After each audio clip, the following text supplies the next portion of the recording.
The Crown, a TV show that has captivated viewers around the world for many years now, has finally come to its end. Now that the dust has already settled and we as viewers have already said our farewells, it can be commonly agreed that The Crown is indeed a phenomenon, one-of-a-kind series that is actually really singular in its existence. While others might cite reasons for it being of high quality, well-produced and carefully crafted, I would not exactly use the same foundation for this argument. The Crown is a phenomenon for me, partly for reasons others might list, but also for another reason entirely. It is a phenomenon because it is viewed backwards. You see, this notion has rattled inside my head for quite a while now, for a singular reason. One word in particular. That is... disclaimer. If you have at least somewhat kept up with the discourse around the later seasons of the show, you might have an inkling as to where this discussion is headed. The word has come up again and again in connection to The Crown. There are people who have pondered, should there be a disclaimer before The Crown, warning its viewers that what they are about to see is fiction? The creator behind the show, Peter Morgan, was really confident in the answer to this dilemma. When Judi Dench and John Major came out to criticize the show before season 5 came out, with the former calling for a disclaimer, Morgan essentially called them silly gooses for thinking that. When season 6 came around, a top researcher on The Crown did not skip a beat and went to Hollywood Reporter to defend The Crown against its critics. The researcher proceeded to state that she doesn't think it's been misleading in the slightest, and that the show never pitched itself as a documentary. She also said that the added clarification by Netflix under the 5th season's trailer that it was indeed a fictional dramatization was unnecessary. She thinks that the audience is smarter than this. I tend to agree with the sentiments given by the researcher to an extent. It is relatively easy to dismiss criticisms such as those given by Dench and Major. Under a certain light, they can be seen as serving a real-life institution, who have made no secret of the fact that they do not view The Crown favorably. For the sake of this video, it is not the words of these aforementioned critics that I am concerned by.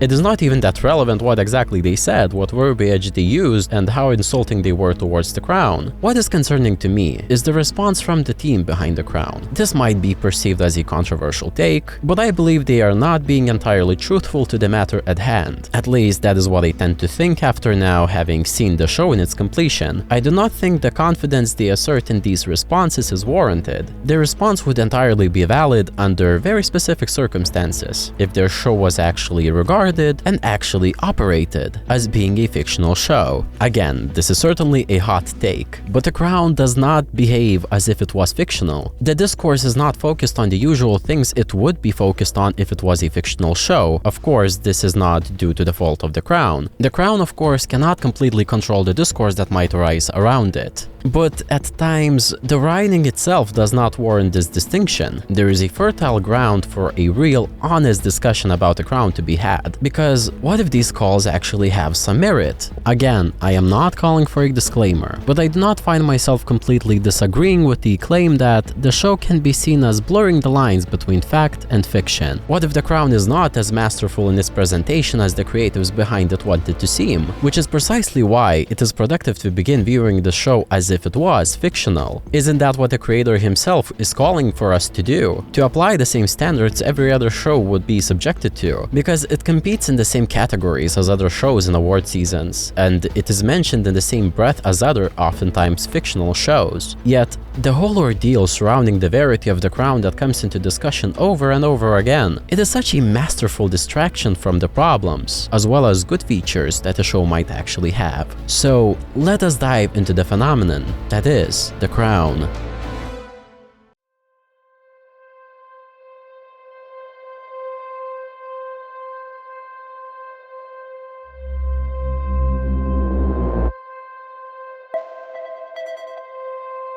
Now, perhaps this is the perfect time for me to explain my own disposition towards The Crown.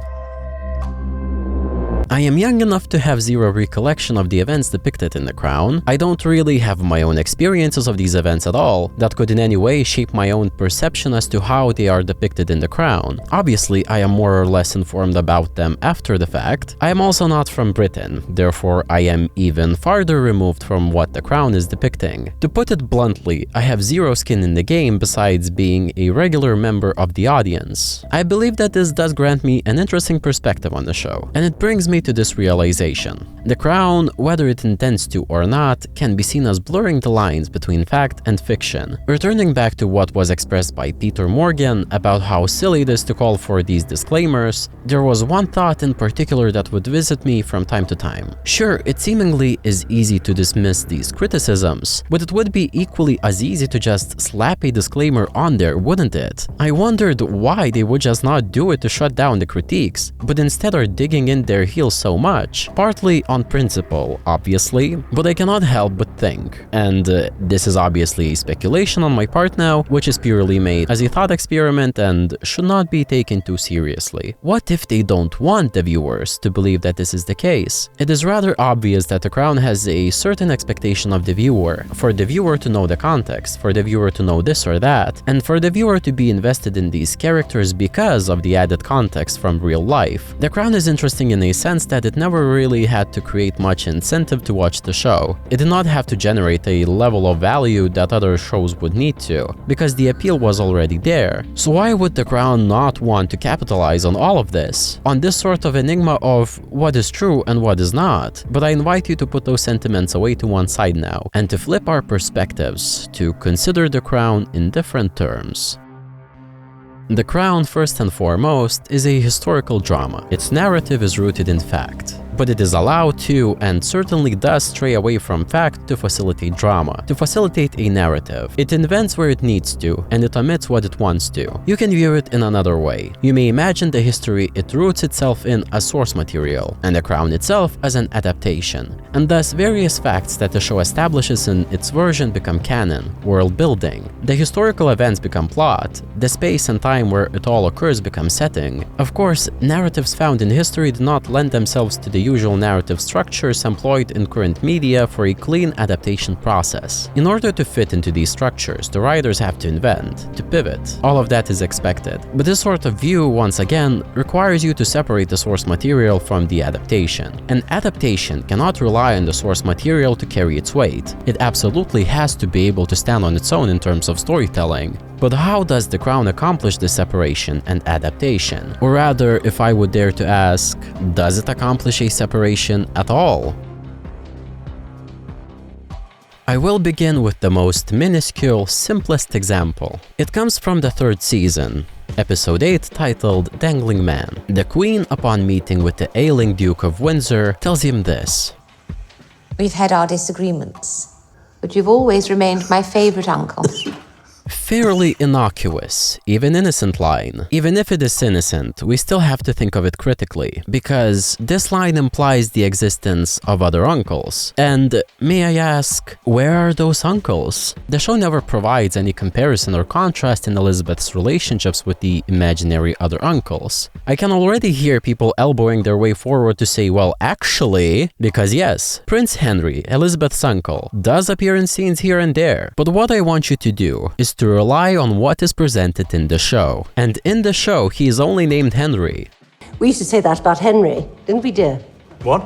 And the show never bothers to point out that he is an uncle to the audience, and neither does it display in depth the relationship between Elizabeth and her other uncle to warrant Queen's remark in the first place. You can make an argument that she sees Lord Mountbatten as an uncle, and technically he is, through marriage, as he is an uncle to Philip. The Queen can also be seen referring to him as an uncle. An uncle and a guide to me. And he is presented as fulfilling that role, but mostly to Philip and Charles. He isn't even presented in the same ballpark as Uncle David in regards to Elizabeth, so there isn't even anything there to compare or substantiate the claim by Elizabeth. Again, this is a completely harmless example. It doesn't really change much in the grander scale, but it is a part of a pattern that the Crown has. Now, I want you to think about how you would come to acquire this knowledge on this matter. Either you would dive into Wikipedia, or you would know this from general knowledge. Both of these options point to one thing: the Crown's inability to stand on its own and relying on real history to fill in gaps that should not even be there. But if we consider it as truly fictional and separate from source material, this would show the Crown's writing as deficient. It brings up this notion of favorite uncle in the context of no other uncles. Another example, a slightly more considerable one, can be observed in the first episode of the third season titled Olding. The whole episode hinges upon this sort of fear that the Queen Elizabeth has about her new Prime Minister, Harold Wilson. The episode sprinkles in mentions of the Prime Minister being a Soviet spy. Yes, whilst on a trade mission to Moscow. KGB got him. Nonsense, I know. Then the Queen has the opportunity to meet Wilson for the first time in a private audience. Their first conversation includes this bit. Did you ever imagine you'd be Prime Minister? Goodness, no. How could you have done? Mr. Gateskill was still such a young man. He was. No one could possibly have foreseen his death. No. So sudden. Yes. The mention of this specific piece of information is presumably used in order to contribute to this image of the Queen being distrustful towards the new Prime Minister. But when we once again treat it as a separate entity and being fictitious, we can see that the Crown does not even in any way establish this in its own canon. The alleged poisoning of Hugh Gateskill is not ever explained or even mentioned outside of the episode, and it is never even clarified who the person is. Again, who is Hugh Gateskill? Although I suppose it is sort of implied who he is. But the sheer fact that the Crown pulls this out of nowhere without providing any proper context and then expects it to work as substance to the suspicion that Elizabeth has is simply not how it should have been done. It would have been even easier to simply omit this line entirely. This once again is a deficiency on behalf of the Crown. This would not fly in any other TV show. And before you say that you should know this or you can Google this and call me a dum-dum, this is exactly my point. That the show's creators tell you that it is fictional and should not be taken for fact, yet it doesn't do enough due diligence to properly separate itself from the facts. It is outrageous to think that you would need to refer to real facts in order to understand certain elements of the Crown such as this. If any other show didn't care to explain things it says, this would be titled as bad writing, and the notion of you having to do additional reading into the source material would be titled, and rightfully so, as ridiculous. The Crown wants to have it both ways, to be absolved of the duties of explaining required elements, yet be able to say that it's separate from reality. But again, these two examples are still comparatively minuscule. They do not break anything that much, but there are those that are much more glaring. Let us turn our eyes to the fourth episode of the fourth season, which is titled Favorites. The episode focuses on the topic of favorite children. We see Margaret Thatcher in shambles over the fact that her own favorite child has gone missing. And my favorite, Mark, has gone missing. This allows for the Queen to reflect on the relationship between her and her own children. Prince Philip poses this little hook. And your favorite is? I don't know. And thus, the episode seeks to unravel this little self-contained mystery. It is a fun premise, and it does land on a conclusion. We see the Queen have meetings with her 4 children, and eventually Prince Philip points out that... As for Andrew. Your favorite? Now, on its own, this is a nice, self-contained episode. But what you need to remember is that while Charles and Anne have already been introduced, this episode actually marks the first time in the entire series that we actually see the Queen interact with either Andrew or Edward, her other 2 children. So it comes as rather hilarious that the show lands on this conclusion after a single proper interaction between Andrew and the Queen. A single interaction. Obviously, this conclusion comes from the fact that it is heavily speculated to be the case in real life, but the show makes very little case for this to actually be true within the show. To add to this, that one interaction doesn't even really warrant this conclusion, not to say that the interactions with other children make a stronger case. It's just that Prince Andrew is shown to say some really questionable things. It's set in the 1920s, follows an impressionable, nubile, 17-year-old girl, Koo. 17? I'm not sure I want to know more. It just does not feel like it warrants the title of a favorite. That one single interaction does show her to like his jokes, I suppose? As much as break wind is a matter of national importance. Oh, stop. But I hope you can see how this is insufficient storytelling. Now, there is an excuse that could be said to try and combat a writing imperfection such as this, that the Crown didn't have enough time to cover this in more depth, and that it is nice it covered at least a bit of it at all. But this is a sort of mentality that I would ardently disagree with. You see, this would disregard the show's requirement to, well, actually make sense on its own. Historical dramas are supposed to be rooted in fact, yes, and that is what this episode tries to do. But historical dramas do have to still add substance to it. Otherwise, what is the point of it? Why would you want to watch a high-budget reenactment of what you can just read online without it actually providing any additional value? This is a way in which the discourse around the crown is backwards. Viewers seem to be grateful that something is included at all. But again, let me ask you why? Why are you grateful? Yeah, the show might be strapped for screen time, but that doesn't absolve the crown from needing to put in the work. No one really forced the crown to be structured like this, to only cover things in a very fleeting manner instead of taking its time like any other show would. A similar kind of pattern can be observed in season 5. The first episode attempts to establish a parallel between the Queen and the royal yacht Britannia. The Queen explains that the connection between me and the yacht is very much deeper than a mode of transport or even a home. From the design of the hull, the smallest piece of china, she is a floating, seagoing expression of me. This will not even be about the fact that this whole ordeal is executed without any subtlety. What makes this portrayal troubled to me is the fact that the Queen really says this out of nowhere. Before this episode, the only time we see the Queen on the boat is when she is arguing with her husband about his alleged infidelity. And I would assume that this was not the moment when she fell madly in love with this boat. Let us be quite clear about this. Nothing useful can be achieved by sanctions. Really? It was my understanding they would devastate the South African government. Well, they would devastate us too. And then the show drops this notion entirely for the next 8 episodes until it decides it becomes relevant again when the boat is then decommissioned. We get to see the sad Queen walk around the premises of the yacht for one last time, which is a bit hilarious considering that this is probably her 3rd time visiting the boat throughout the entire show. This whole ordeal has no real foundation in the show itself. This only happens because the Queen was said to enjoy the boat a lot and was emotional when it was decommissioned. The show, however, wants you to rely on this fact, yet does no work whatsoever into actually substantiating this claim. You can probably hop onto the internet and do additional research to find out why exactly this was the case. But my particular gripe here is that you should not need to do that. It should only be a nice bonus to be able to find out more, not a necessity in order to justify what was said in the show. This would not even be a point of contention that I would discuss now, but it does become contentious when you realize that the show uses the yacht and the Queen's connection for 2 episodes and to bookend an entire season. All of the examples mentioned so far are used in context to build up specific arguments that pertain to certain emotional beats. I have no issue with the Crown not explaining in depth what Princess Margaret was referencing here when she mispronounced the name of Vidal Sassoon. Does he have a name, the stylist? I want to say Victor Cabon, no, that's not quite right.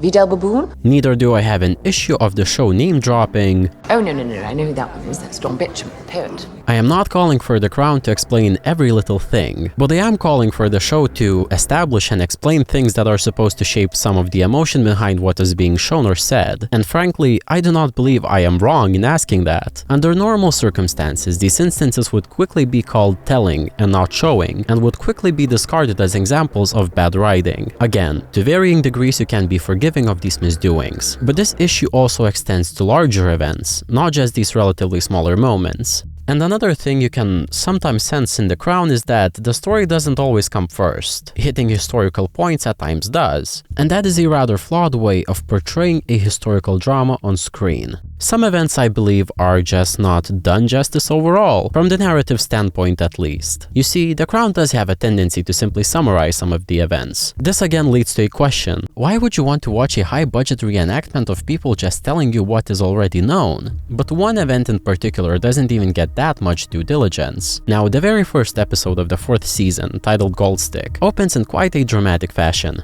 So many sacrifices have been made, but we are still ignored. This does set up an interesting episode, but you see, the whole storyline with the IRA, or the Irish Republican Army, from a narrative standpoint, is pretty pointless. Let's think of this episode in terms of what happens in it, and nothing else. We see the dramatic introduction, we get Charles meet Diana, we get the new Prime Minister being elected, then everyone goes into little hunts and such, and then Lord Mountbatten gets assassinated. Then the Prime Minister threatens to deal with the IRA, we then get another dramatic sequence of voiceovers and archival footage, and then we get to see everyone sad. sad. Then Charles meets up with Diana, and that is the end. Now that I think about it, the entire episode is just really not great. This is the case for a few reasons. One, barely anything is explained about the IRA. They are skimmed over for no apparent reason, presumably either leaving the viewers to fill in the gaps themselves or to additionally research. But there is another perspective that you can consider. From the treatment that the IRA received, they do not even seem to be that important to the plot. Yes, it is shown that they are responsible for the assassination, but the fact that they are responsible brings absolutely no consequences on the plot, on the characters, or on anything. The Crown does include some of their rhetoric, but it does not even really substantiate as to why it is important that it was the IRA that assassinated him. None of the characters from the royal family remark that it was them that did it, which again leads me to say that it could have literally been anyone doing it, and it would not have any real significance. Their involvement is portrayed as that insignificant. Now, on purely narrative terms, this would raise a question. Why are they even included if they are treated as relevant? If their actions were trivialized to this extent, why even show these montages? This can be answered by the simple fact that it happened in history, so they included it. You may once again argue that they didn't have the time, but once again, this is an extremely weak argument. You don't have the time, then make the time. The same can be said about the death of Winston Churchill. His inclusion back in the first episode of season 3, from a narrative standpoint, brings no real influence to the plot. It is treated very matter-of-factly, and is shown as a background event more than anything. Under normal circumstances, you could argue that this inclusion wasn't even necessary, as it has no real value, but you can somewhat let it slide, since it is the death of a character that used to be quite important to plot once. He certainly received far more grace than, for instance, Princess Alice, the mother of Prince Philip. Her death was summarized in a single sentence. My mother died recently.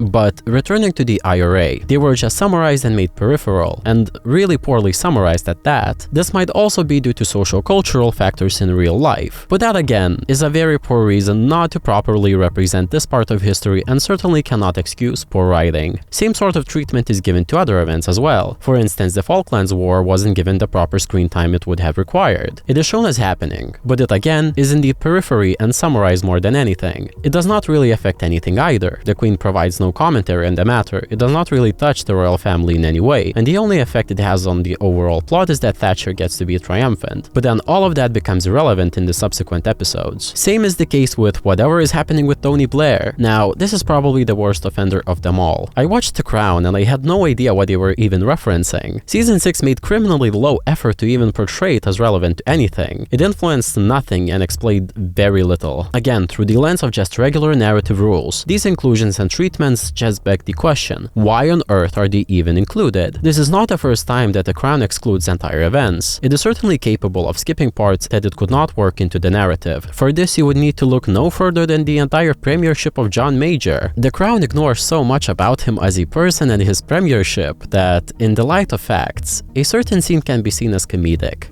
Speaking of happy marriages, congratulations are in order. Your wedding anniversary this weekend. Yes. You and Mrs. Major? 24 years this year. We must all be doing something right. Which really shows that The Crown fails to sufficiently breathe life into some of these events and move them past these summaries, which sometimes happen to be worse than what you would simply find on Wikipedia, which leads us back to the same point. To make sense of these events displayed, you sometimes need to refer back to the source material, to read up on history. This is how the show fails to stand on its own, in both adapting these events in a narrative sense and explaining them from the world-building and canon perspective. And you needn't to look far at good examples of things done properly such as these events. The Crown itself has previously shown to be perfectly capable of executing this task. The Suez Crisis, for example, was done really well back in seasons 1 and 2. It certainly didn't leave gaping questions in its explanations and didn't make you question its inclusion. Sure, you could have read up on it later on, but it was perfectly capable of adapting it in a manner which didn't require you to have external knowledge to make sense of it all. What all of this boils down to is that I believe it would be unfair to other shows to give this much grace towards The Crown that it has been given. Does make sense as to why people view the show and think, oh, I am sad they didn't include this, but I am glad that they included this. We have the benefit of knowing for how long The Crown is intended to run, and the knowledge as to what happens in the period it intends to adapt. But this mentality is not a feature, it is a downside. The Crown is indeed not a documentary, and there is no reason as to why people should view it as such. You should not be grateful that it covered this or that event, or be wowed by the way they managed to slip in singular scenes of the Queen with her children. You should be critical of how they implement these aspects and not simply be happy by the fact that they do. There's another way in which the show blurs the line between fiction and reality. It seems as though the show is not engaged in a monologue, but rather a dialogue. By this, I refer to the influence that the discourse outside of the show has on the show itself. You can see it with, for instance, how The Crown portrays the IRA. You have to remember that the show is made by the British. Therefore, it is their perception through which we are seeing the events depicted in the show. From what it seems, one could argue that IRA are too tumultuous of a subject to have been included properly in the show. This, I think, is an interesting point of debate. Where is the show supposed to draw the line? After all, it finds its plots in real life, in real history, involving real people in real places. Now, it is not really a secret that the show sways heavily in favor of the royal family, or should I say specifically the Queen. That is probably partly because of her reputation in real life, in the real world. The Crown was always selective in how it portrayed its characters, which obviously indicates a bias. But the last 2 seasons made this painfully obvious. They're rather uneven when compared to the rest of the seasons, and I believe that it is partly due to outside influences. Again, I think that the show engages in a dialogue with the discourse outside of it. The previous considerations are partly the reason why, because the show once again expects you to have a perception of the events it covers, expects you to sometimes have the additional knowledge to the events that it depicts. But there are other things that could potentially support this thesis. Peter Morgan has commented on the contentious topic of the supposed Diana's ghost. In an article published by The Variety, he has expressed that he did not intend for it to be a supernatural presence, which is fair and fine. He has also said that it was her continuing to live vividly in the minds of those she has left behind, and I suppose that's what inspired me to find a unique way of presenting her. She deserved special treatment narratively. Now, you could say that here he is solely referring to her loved ones. Completely could be the case. But the fact that she deserved special treatment, I think,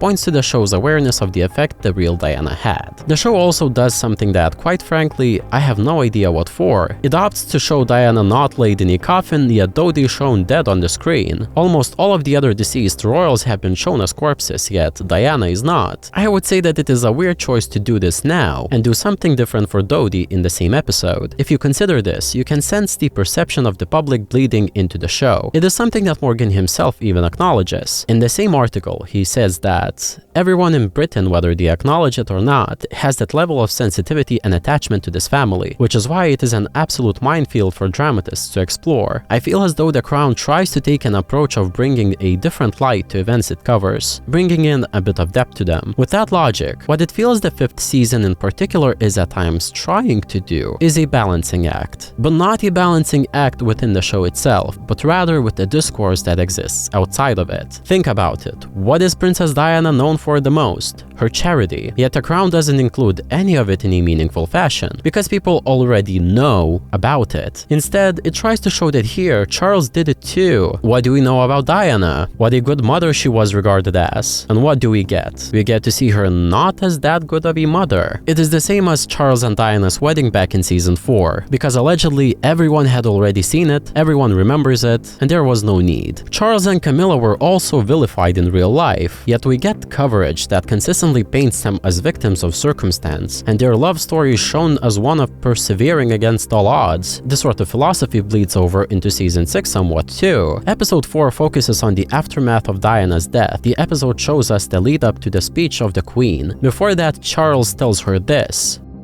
What do people want from me? Attention and love. But the show actually neglects to show any of this. This could be for a couple of reasons. One, because The Crown assumes that you already know what went down, so it does not feel the need to show any of it and waste its precious time, choosing to once again tell instead of show. And reason number 2, which is speculated yet does seem likely, is because Peter Morgan has already covered this in a movie that was released in 2006. Now, I will admit that I do not agree with this reasoning at all, because why should The Crown commit one of the writing sins in moments that would really benefit from showing them most just because the writer wrote it about it once before? That's ridiculous. Whichever one it is, both reasons are not enough to justify this treatment from The Crown. Morgan also commented on the fact that he changed the ending of The Crown after the passing of Queen Elizabeth II. Again, this displays a receptiveness to the discourse around the show itself, as well as its subjects. This is yet another way the show fails to separate itself from the real family, from the real history. This is due to the fact that The Crown depicts events that are so close close for the events to be experienced by the audience. Peter Morgan has emphasized the 20-year rule of separation between events of the Crown and the present day, stating that he would not cross this line. This exists so that the remembrance of these events would be already settled by the time the Crown decides to cover them. But if the last 2 seasons suddenly cave to the outside pressure and perception, one must ask, then why create the Crown in the first place the way it is? This was always bound to happen, was it not? It must be acknowledged that in the latter seasons, the Crown really dulled out and began pulling its punches in the depictions of some of these characters. Depth suddenly disappeared, as if the Crown tried to toe the invisible line of public perception. The Crown is such an interesting phenomenon. It is undoubtedly entangled to fact, whether it fails to do so itself or due to what it covers, while also it tries to pose as fiction. Yet, as you may have noticed, this discussion is not yet over. There are still some literary matters to be discussed in regards to The Crown.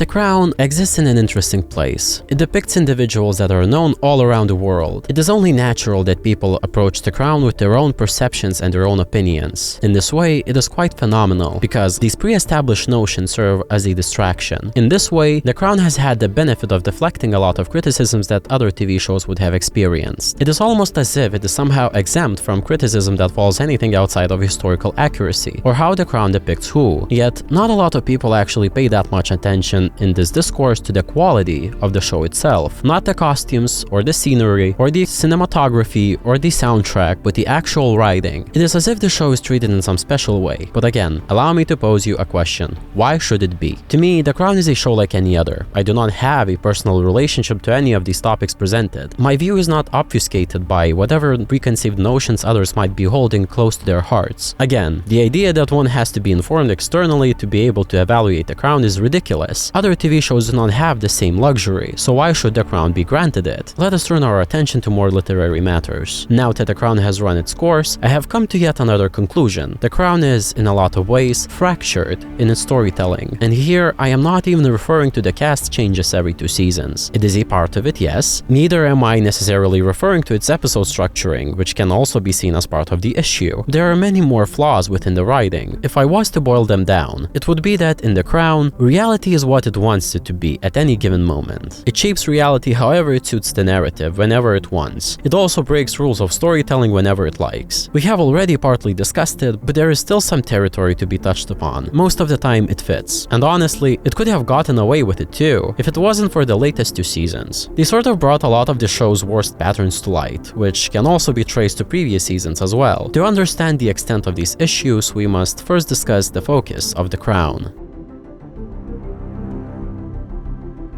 So what is The Crown about? There are 2 ways of answering this. One is more practical and literary, and other is more elevated, more romanticized. We will discuss both in due time, and we shall start with the former. The last 2 seasons have seemingly thrown a wrench into the whole ordeal. Before, I think it was a very clear-cut definition. The Crown told the story of Queen Elizabeth and her reign, and it made sense. As it stands, Elizabeth is at the top of the food chain within the hierarchy that is the monarchy. She is the most important character to follow because, in a way, she has the most sway in the grand scheme of things, and she is effectively the face of the institution. She affects others the most, and others affect her as well. If it is not necessarily her decisions that cause drama, it is the decisions of others that bring drama into her life, as it all starts and ends with her. There's also the matter of the Prime Minister and the Downing Street of it all. The affairs of Prime Ministers would have their own storylines and their own designated screen time. They had their role to play within the Crown, as the Prime Ministers would also discuss various topics with the Queen. The Prime Ministers would also change over time, with only the Queen remaining a constant. And that was what she was for the majority of the Crown. The constant that would always be there. The constant to which the story always returned to. She, as Prince Philip himself explains, the only person that matters. She's the oxygen we all breathe. the essence of all our duty. It was almost a dogma of the crown. You also cannot deny the allure of potentially hearing what the queen had to say for her prime ministers, of the events that were happening during the time. What was she thinking? What was her role in this or that? It is during season 4 that the first signs of alarm could be seen. The screen time was slowly being taken up by Princess Diana. Not inherently an illogical or bad thing, but it was really alarming to see season 4 end not with a shot of the queen, as it was the tradition, but with the shot of Princess Diana. When season 5 came, it almost felt like a betrayal. The crown steered right away from what made the crown the crown. Suddenly, it was hell-bent on proving to us how the queen was now old, tired, and by popular opinion, incapable of ruling. We had a prime minister who was not involved in the politics, the actual job of the prime minister, but rather in the personal matters of the queen's family. It is really hard to say what exactly the creatives behind the crown were thinking would happen when they made this leap, but it never made sense to steer away from what made the crown the crown. Not that there wasn't any effort to bring any sense into the situation, and there is certainly a logic to it all. The queen is getting older, the Prince of Wales is getting impatient to take over and therefore is trying to do more. The crown tries to move down one step of the overall hierarchy, to emphasize that the times are changing, things are moving. With Charles, I can see the vision, but then they also suddenly jump over to William and decide that there is a necessity for us to see his life as well. While it is cute on paper to display the prospects of the future of the crown and the monarchy, to display the line of succession, it certainly isn't cute in terms of storytelling. Yes, the show is called The Crown, and not Queen Elizabeth, but it would be disingenuous to say that the show isn't actually about her. If you don't believe me, let us rewind back to season 1. For this, I want to refer to the concept of precedent. There were a few episodes that had another monarch that was not Elizabeth, but the attention was still kept to Elizabeth. The first 2 episodes are just that. Elizabeth's father is king, yes, but what does the crown choose to focus on? First her wedding, then her accession to the throne. The crown, even if the sample size is minuscule, does set up the sort of precedent. If you have any more doubts, allow me to refer to the ending of episode 1, where her own father explains to Philip this. She is the job. She is the essence of your duty. Which is the same exact notion that Philip himself repeats right before things go wrong in the finale of season 4. She's the oxygen we all breathe, the essence of all our duty. It is something that I am not simply making up.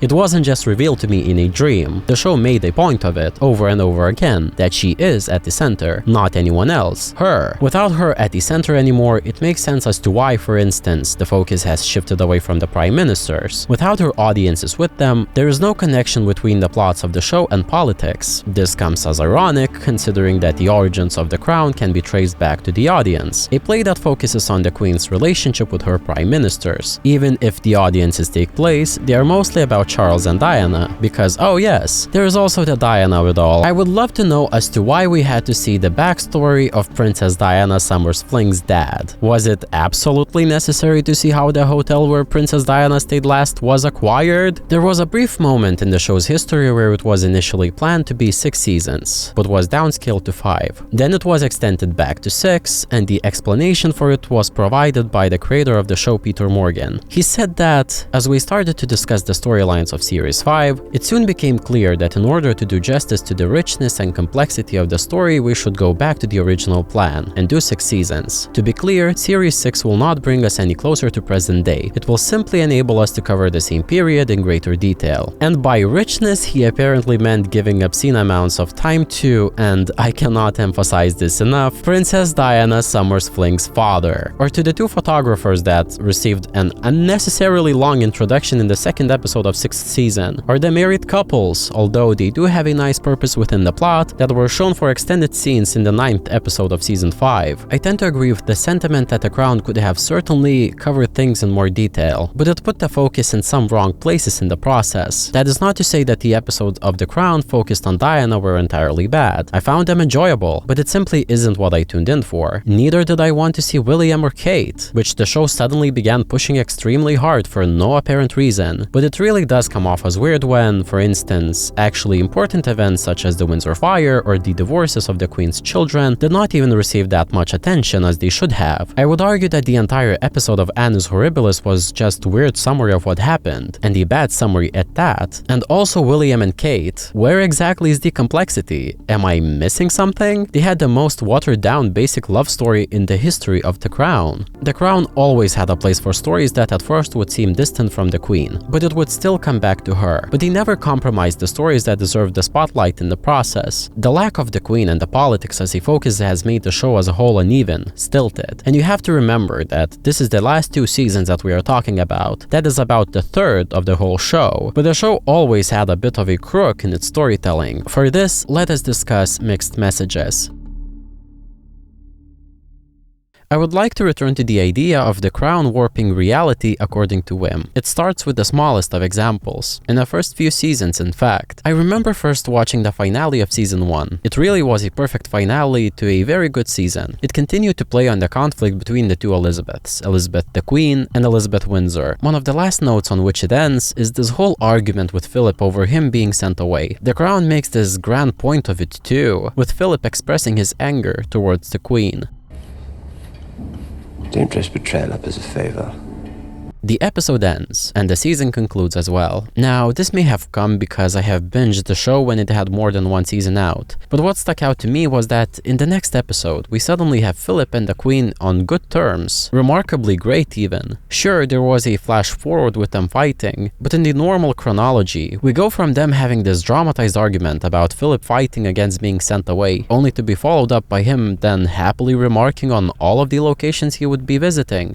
From there we sailed to Port Victoria, then on to Colombo, New Guinea, then Australia. Saying that, actually now I've made the decision, I'm rather looking forward to it.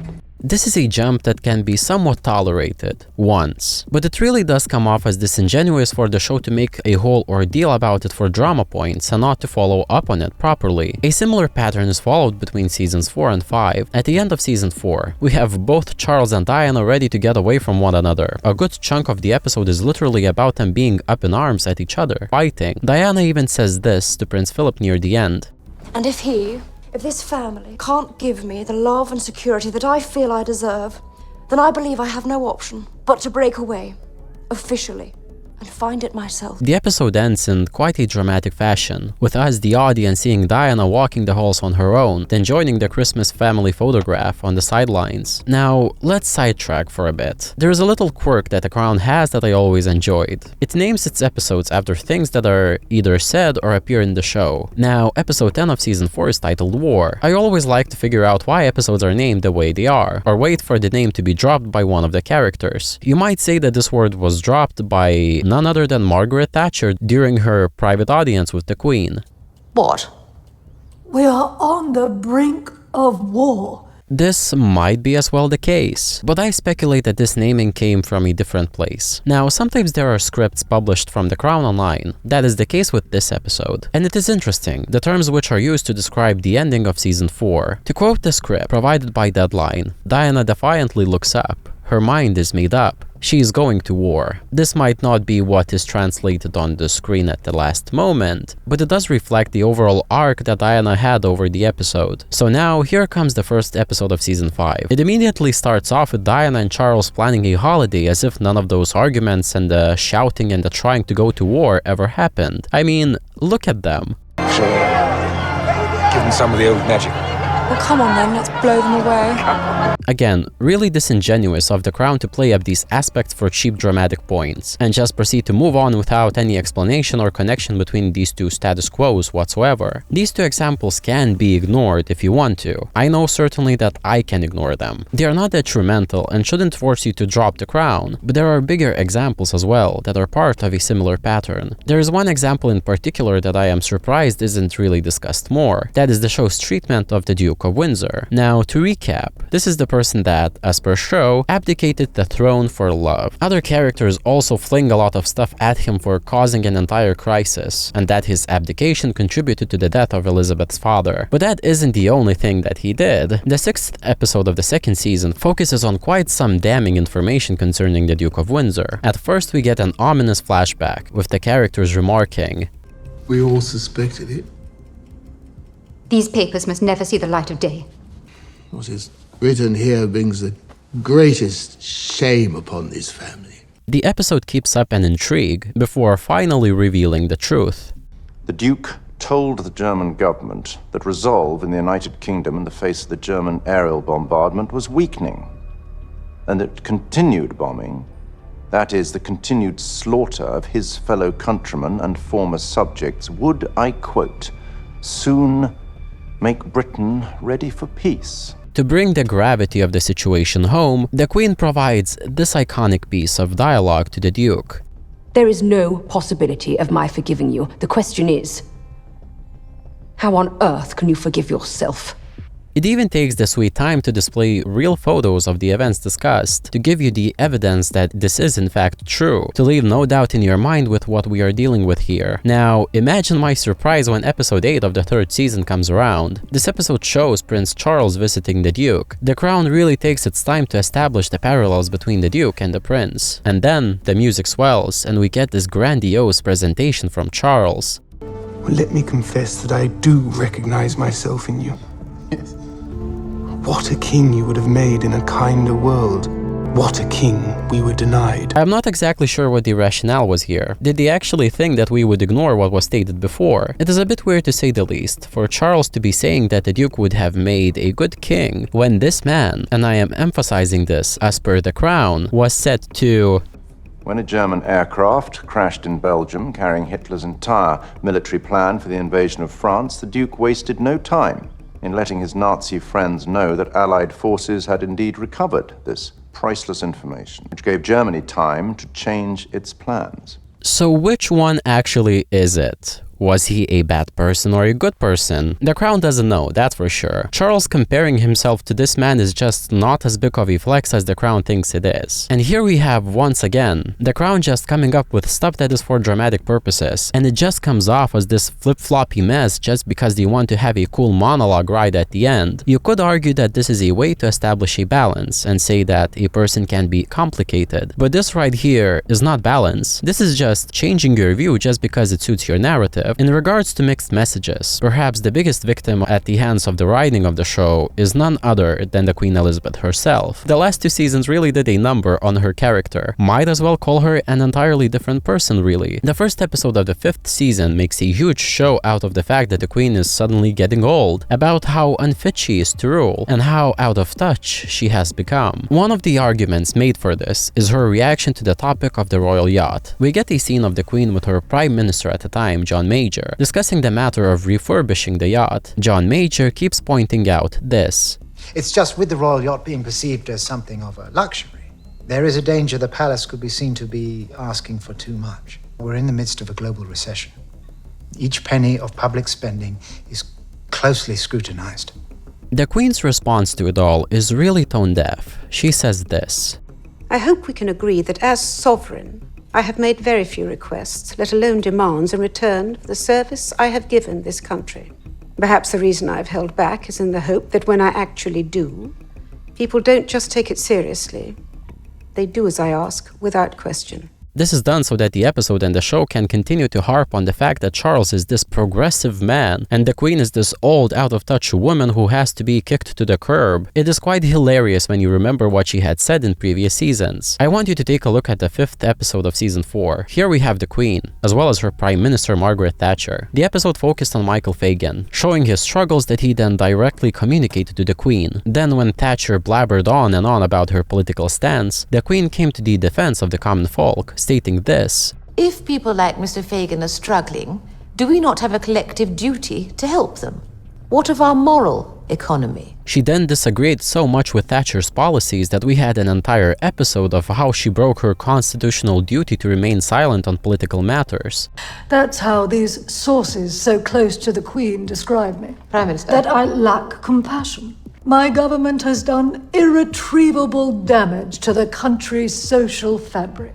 This is how much she was portrayed to be for the people, and this all happened just a few episodes before season 5's premiere. We can also look at season 3. During the tenure of Edward Heath, there were minor strikes, on which the Queen is shown to express a view in line with what she has expressed with Thatcher. And one does wonder if we have failed to understand the scale of the miners' anger. Indeed, if we have failed to understand them as people. So to see the queen, who has preached about moral economy, to straight out ignore the fact that her country was facing recession just because she wanted a fancy boat to be fixed is ridiculous. The show does this, once again, because it suits their narrative at a given time. Then we have the stance about the queen that the show proposes in episode 6 of the 5th season. This episode decides to put the queen in contrast to a younger woman. It plays on insecurities of the queen, and it's not a bad episode per se, but they make an interesting implication about her character. Prince Philip alludes to her being incurious through the episode. Hair, blood, saliva? Didn't you ask? No. Why not? Weren't you curious? Not even a little bit? Which ultimately results in this conversation. I'm more energetic. More restless. More curious. Your desire for calm, for stability, for silence, not to question, not to probe, not to provoke, interrogate, has sometimes left me lonely. This conversation, I feel like, is really unfair towards the character of Elizabeth that we have seen through the seasons. It isn't even consistent with what Elizabeth was before the 5th season. The 7th episode of the 1st season tackles this topic of her intelligence. It comes to this conclusion. You were drilled for years in the finer points of our Constitution. You know it better than me, better than all of us. You have the only education that matters. First, this shows that she isn't just some dum-dum like Philip seems to imply. And also, doesn't her trying to get to know more display that she is curious? We see throughout the show that she doesn't avoid to question or to probe her prime ministers when needed, that she is indeed curious, that she is involved. Why, for example, does this scene exist then? Have you decided on your first cabinet? I have. It may surprise you to learn that I enjoy predicting ministerial comings and goings. Would you like to hear my predictions for yours? Quite different to how I imagined. More interested and informed. And here she is probing Harold Wilson on his policies. What will you do about the balance of payments? Will you devalue?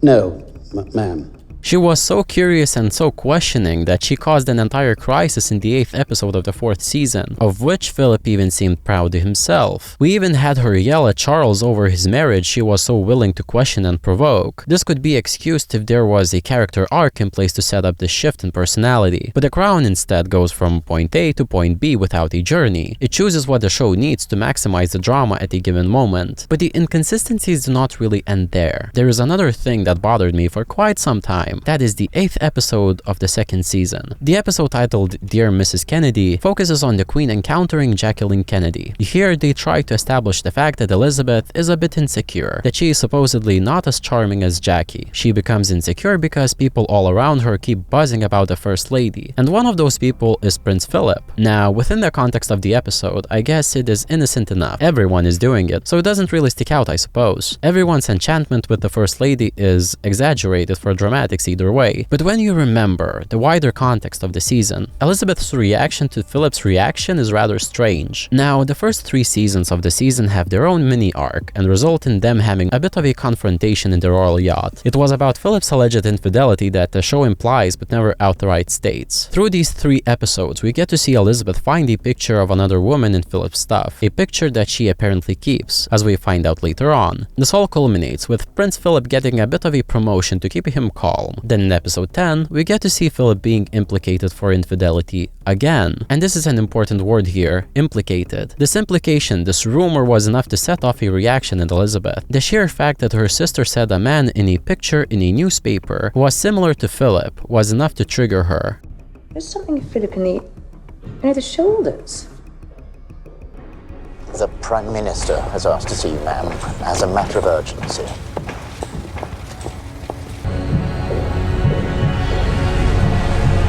Episode 8 sits right between these 2 occurrences, between Elizabeth seemingly having resolved this issue with Philip and this implication. So it comes off as weird that we have Philip being so outwardly pining over the First Lady, and we do not even get a hint of these types of emotions from Elizabeth. He even has a nice laugh with the First Lady right in front of her face. He doesn't let go of the First Lady, and the show musters enough dramatics only to point out that Elizabeth feels inferior to her because of charm. Once again, the show drops and picks up things as it pleases to create drama, while completely disregarding things that happened in other episodes. I have said before that the structure of The Crown resembles that of an anthology, but it is not. It never was. It always was a series, while episodic, still series. If it was any other show, these things would have another name, simply bad writing. Then there is a small matter of striking a balance.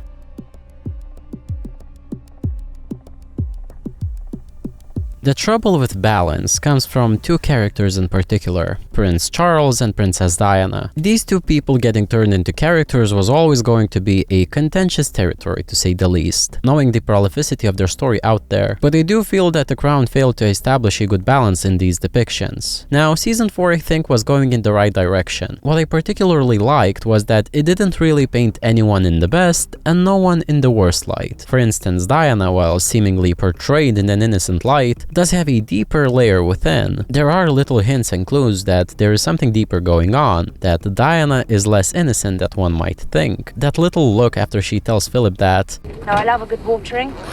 Muckier the better. I'm a country girl at heart." this scene then plays rather nicely with what she tells Camilla later on. What about hunting? Not if I can help it. More of a townie, really. Charles is given a similar treatment. There is complexity in his actions towards Diana. He is portrayed as longing for another woman, yet is forced into a marriage. But there is at least one moment in time where he expresses concern for Diana. You can see how unhappy you are, how thin you've become. Of course, that still leads to irreconcilable differences between them, but it isn't entirely black and white. Season 5, however, really does away with it all, and I think it really treats Diana unfairly. It puts an insane amount of effort in portraying her as unlikable as possible, where Charles is given an entire episode where he can show off how good he is. The episode I have in mind in particular is episode 5, titled The Way Ahead. It focuses on Prince Charles' phone call getting leaked, but it overall lands on how great Charles is. He might be as mad as everyone thinks, but he's not as weak as everyone thinks. Not only does he have what it takes for the job, in some ways he's already begun. Now, I find it rather disingenuous that the Crown chooses to focus on Charles's charitable endeavors, while neglecting to focus on Diana's in the same manner. The Crown, for some reason, never gives a speech for Diana to give to the masses to express her points, and her charitable endeavors are just a backdrop. I mean, she kind of is giving a speech, but do you know what happens? By anti-personnel landmines. Diana, does the Queen know about your new boyfriend? It gets interrupted with more Diana slander, while Charles, on the other hand, gets to tell a bunch of commoners how he relates to them in their hardships of being judged. Well, as it happens, I do understand a little bit about what it is to be criticized and judged.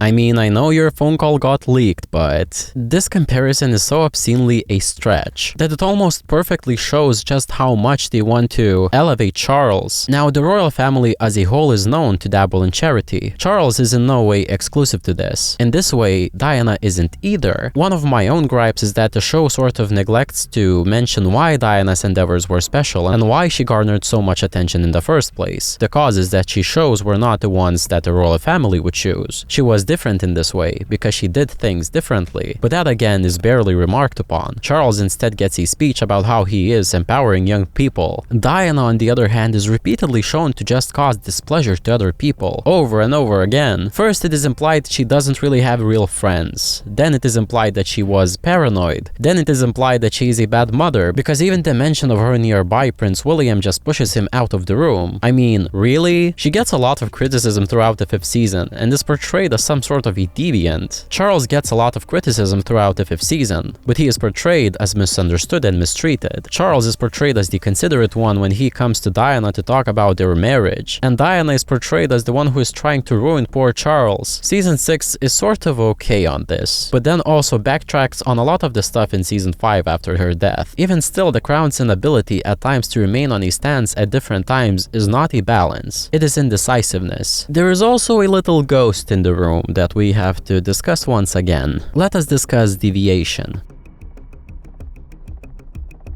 The element of Diana showing up to Charles and the Queen post her death has raised a lot of discussion. As we have already established, yes, it is not a ghost. It is an expression of grief. I understand that completely, but I am still in ardent disagreement with its use in The Crown. All of it really boils down to the fact that The Crown is simply not the type of show to use this type of device to portray anything. I am not plucking this out of thin air. It is simply not the precedent that the Crown TV show itself has set up. There have been deaths of great magnitude in The Crown. The first one takes place in the very second episode of the show, in fact. We see the king pass away, but we never see a physical manifestation of grief show up to any other characters. Elizabeth doesn't get to talk to her father to express her love for him. Neither do any of the others. This also doesn't happen to any of the other characters when a death occurs. The Crown simply doesn't do that. Or at least, it mostly never did. There is actually an instance of something similar happening within The Crown. Something to that accord does happen in the 9th episode of the second season. Young Philip, upon finding out about the death of his sister, does get to experience walking through an imaginary plane crash.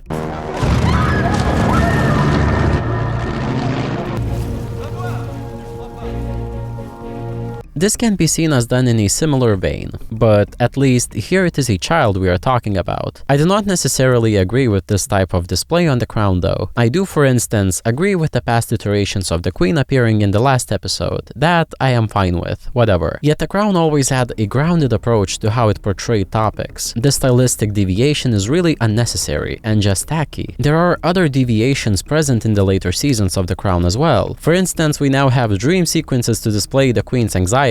Again, for reasons unknown. Another instance of deviations is the overall ignorance towards the royal protocol. I would argue that one of the elements within The Crown that brought the most grandiosity to the show was all of these specific rules as how people were supposed to interact. It set a certain seriousness, a solemn mood. The Queen would always maintain a distance between herself and her prime ministers, yet now was displayed sitting on the same couch as John Major. The prime ministers would walk up to her while she waited in the room, yet now she was waiting by the door. People were required to curtsy before the Queen, even her own relatives, her own children, yet now she was seen walking up to William without any decorum whatsoever. There could be an interesting argument made here that the protocol is melting away, those restrictions being alleviated is all part of what we will come to discuss soon. The institution modernizing, having a bit of an arc if you may, evolving and changing. But without this decorum and without these restraints, these rituals, it really just doesn't feel like The Crown. It just feels like a regular soap opera about a rich family. There is a very specific reason why this video so far is the way it is. If it seems too harsh, it might be. But I want you to remember that there is a rationale. The creatives harp on the fact that this is fiction, and I am advocating for it to be treated as such, and I am simply doing what they are telling me to do. The show is also evaluated with the same awards as other shows. It competes with other shows in same categories, yet it is consumed vastly different from everything else. That is part of the reason why it is phenomenal, but it still begs the question: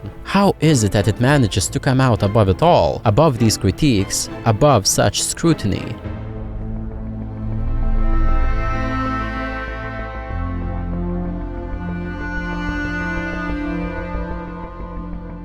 We have already discussed that the show can be perceived as engaging in a dialogue, and I do think it does, also by appealing to human emotion, to preconceived notions that a viewer might have about the subjects that are being depicted. This is not something particularly groundbreaking. After all, this is a drama that we are talking about, and the creator himself has from time to time said that the aim of the show was to humanize these people, to show them in a different light. But The Crown at times has a certain charm about it that simply draws you in, and while we spent a great deal discussing how The Crown from an analytical point of view fails as a regular TV show, we must also recognize that The Crown succeeds. It is popular for a reason. Where The Crown succeeds mostly in regards to writing is in setting up a particular mood that makes you feel something. Because if the show manages to make you immersed in a particular atmosphere or mood, you are much more keen on simply not being too attentive to flaws it might have. For this, we must discuss one term in particular, that is creative license. Creative license is regarded as deviation from fact and form for artistic purposes. The Crown employs this license quite a lot in order to facilitate the story that they are attempting to tell. That is not to say that The Crown always does so successfully. The latter two seasons are a proof of that, but when it does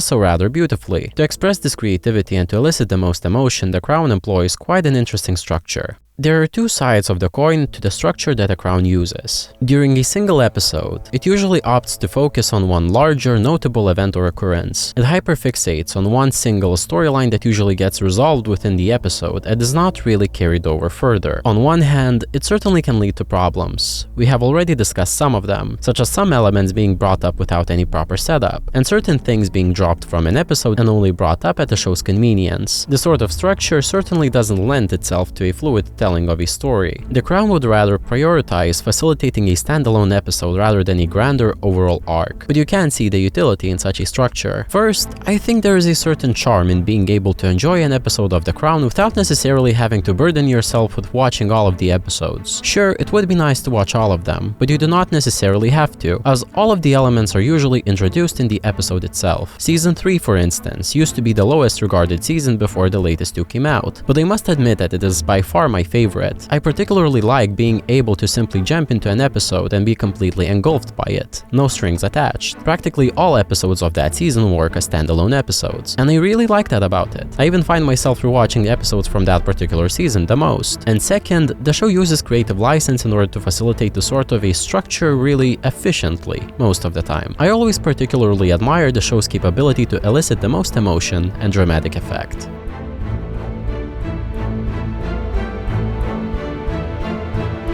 Take for instance the 5th episode of the 3rd season, titled Coup. It is based upon an alleged plot between Cecil King and Lord Mountbatten to overthrow the government at the time. While the show focuses a great deal on the coup itself, it also manages to portray something deeper about Lord Mountbatten himself. We see him be let go of his duties at first, and see him struggle with his new position, and I always particularly liked this thematic choice, especially how it concludes at the end of the episode. I'm sure you find it near impossible to do nothing. But you still have a huge role to play in this family. It uses something that might be rooted in fact to tell us something about the character, something rather human. Same goes, for instance, with episode 7 of the same season titled Moondust. It chooses to focus its storyline on the first landing of the moon, but it also shows us Philip being fascinated by this particular event. Yet we also have a storyline of Robin Woods. What particularly charms me about this episode is that it uses these two storylines quite effectively to tell a small self-contained arc about Philip, how he goes from first idolizing these men who have accomplished a great feat and minimizing Robin Woods and his cause, to doing the exact opposite. Having ridiculed you for what you and these poor, blocked, lost souls were trying to achieve here in St. George's House, I now find myself full of respect and admiration. It is not too dissimilar to, for instance, an episode in the 1st season. The episode 8, titled Pride and Joy, depicts the two sisters, Princess Margaret and Queen Elizabeth, as they carry out royal engagement to quite different results. It is the interplay of these two storylines that the show uses to arrive at a certain conclusion. It's a cruel truth to it, isn't it? There are two sisters so close in age that the more one becomes one thing, the more the other necessarily becomes the opposite.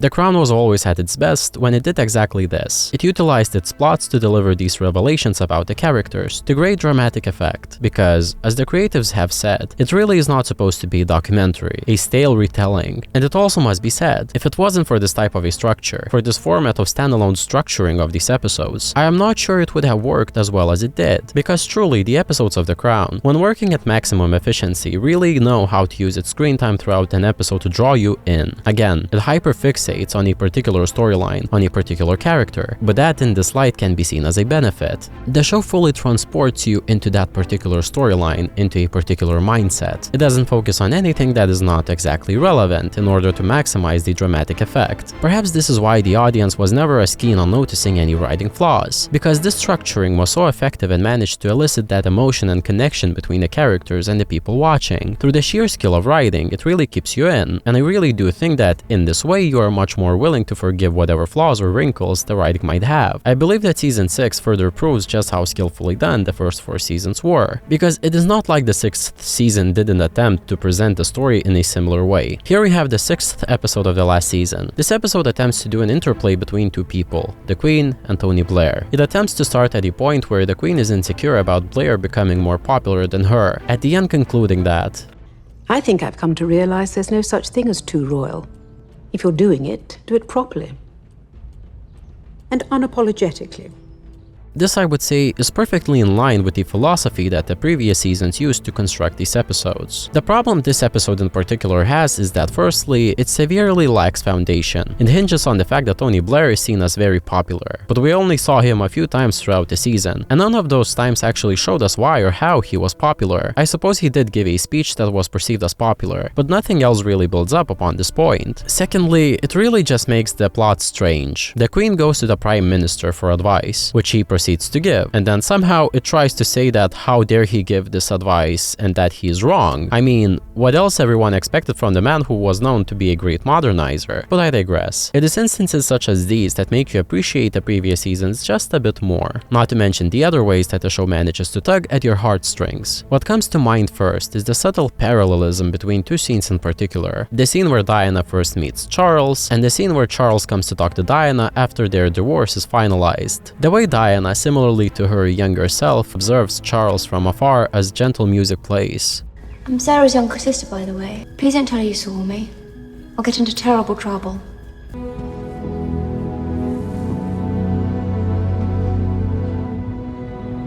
Is honestly quite effective and touching. There are other examples too. When Diana first goes out with Charles and then receives an invitation from Dodie, and you can see how similarly she reacts, with similar musical motifs being used as well. Your Royal Highness.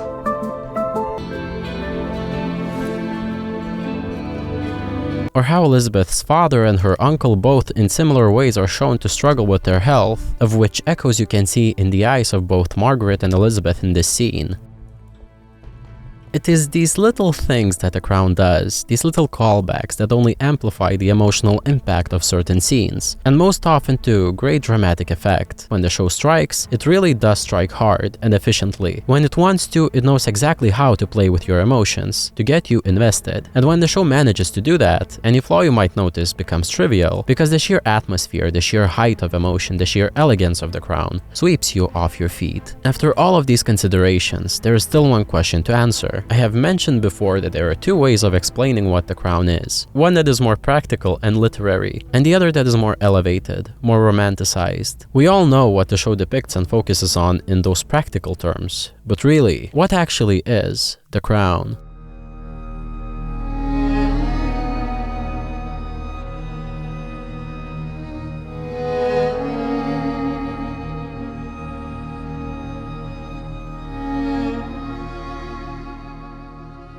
At its very core, the story of The Crown is one of survival. From the very first episodes, as Princess Elizabeth, upon the death of her father, the king, is thrust into the role of the queen, she is told that the crown must win. Must always win.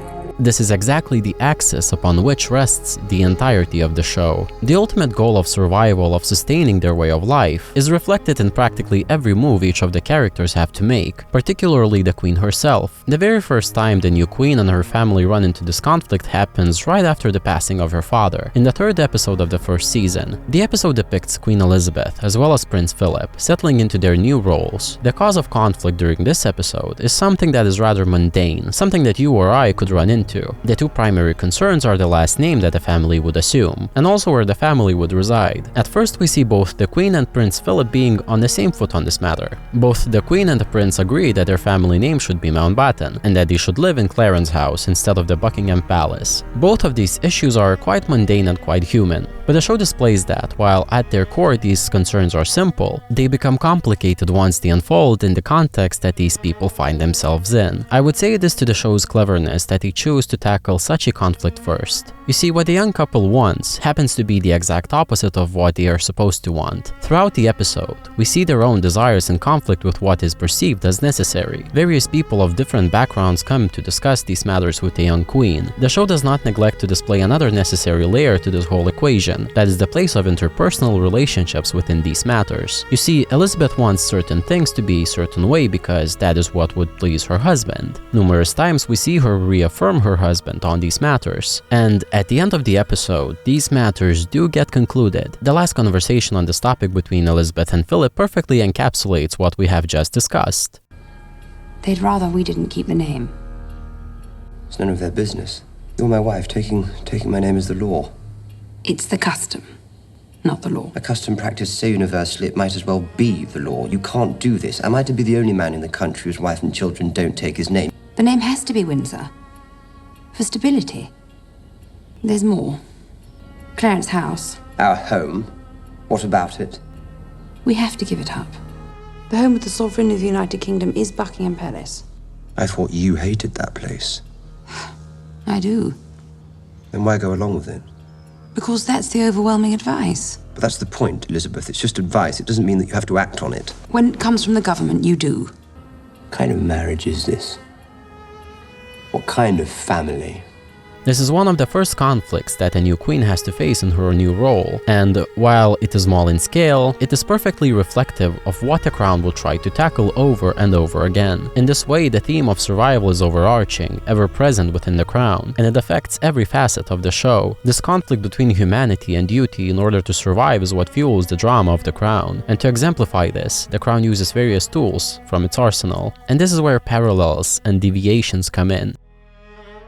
The Crown, having the benefit of stretching over 6 10-episode seasons, covers a long period of time. There is a notion that The Crown itself points out that permeates a lot of areas that the show covers. It comes from a conversation that the Queen has with her mother, sister, and daughter about Princess Diana.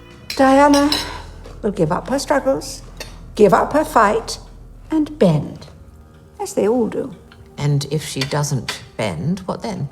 She will break. In this particular instance, it is in reference to a character, but I believe the same can be applied to the whole institution of the monarchy itself as it is displayed in The Crown. As we have established, The Crown at its core is a story of survival, and how else something can survive if not adapt to its changing circumstances. It is within this prolonged period which The Crown depicts that we see multiple times the institution having to conform over and over again in order to survive. It bends whether or not it wants or intends to, in order not to break apart, to keep up with the standards of the ever-evolving world around them, because it is often the external pressure in The Crown that causes change in monarchy. The most obvious example comes in the 5th episode of the 2nd season, titled Marionettes. To summarize, this episode shows the Queen give a speech, and it causes considerable outrage. A man by the name of Lord Altrincham then criticizes the Queen for the tone-deaf speech, and this triggers the Queen to meet the man and listen to what he has to say. The conversation brings up the notion of changing, evolving in order to keep the institution alive. Because I dare offer an opinion, I must be trying to burn the temple down. On the contrary, I'm trying to make sure it survives.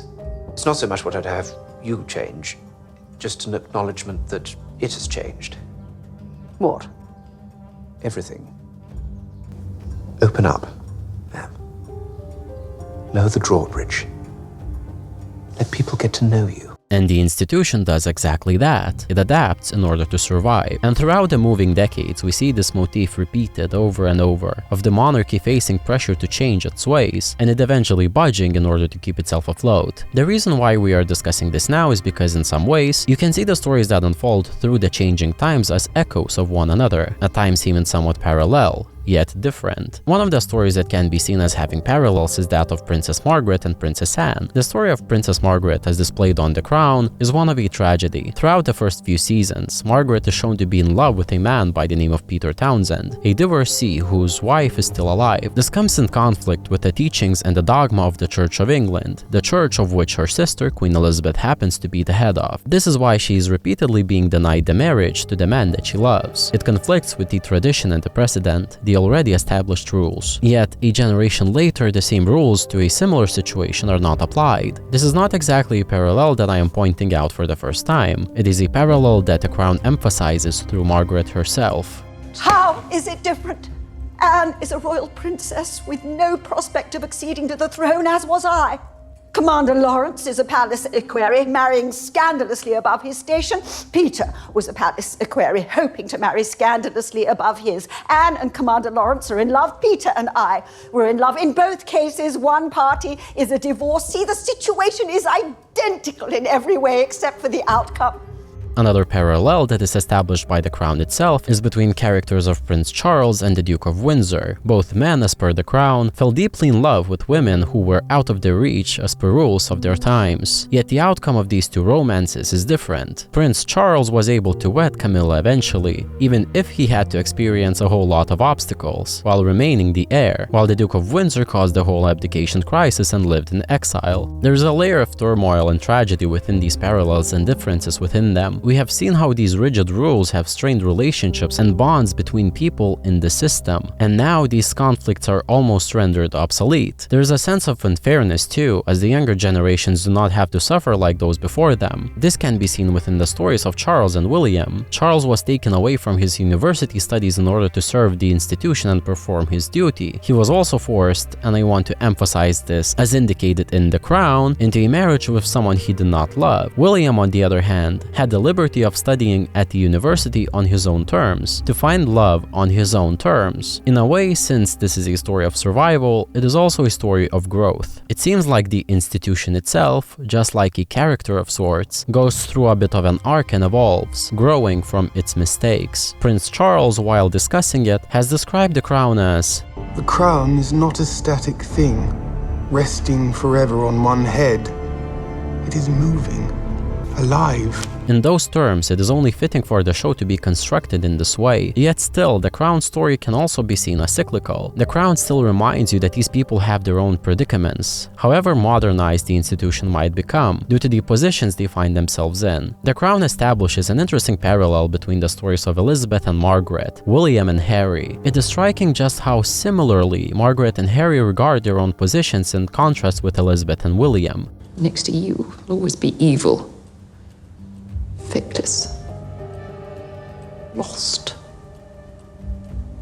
Less a thing. So it's Willie Gold Star, Harry Black Sheep, Willie Saint, Harry Sinner, Willie Solid, Harry Lost.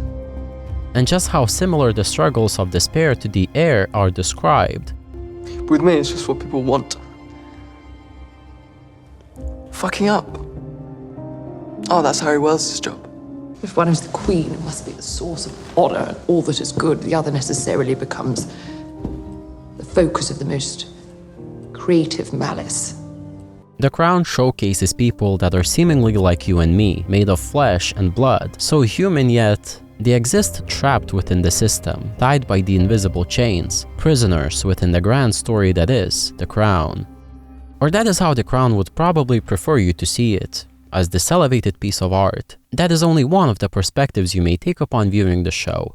The Crown is a phenomenon, but it is not above scrutiny, reasonable analytical scrutiny. We may return back to what the team behind the show has expressed. In essence, what they have said of the show, that it is fictional and not a documentary, is technically true, but I do not think that the standards that come with these tags are being considered. That is not to say that it is a bad show. It is not. Again, it is popular for a reason. Could it have done things better? Yes, but that does not mean that you cannot enjoy it. At its worst, it is still entertaining. At its best, it is incredible. I myself remain somewhat conflicted. I see its flaws, but I still find the show endearing. It still draws me in. I suppose that is the beauty of it. You can have complex feelings about it and still find it enjoyable to some level. Yet now that the show has concluded and that the show is behind us, it is time to say goodbye. Goodbye to the phenomenon that is The Crown.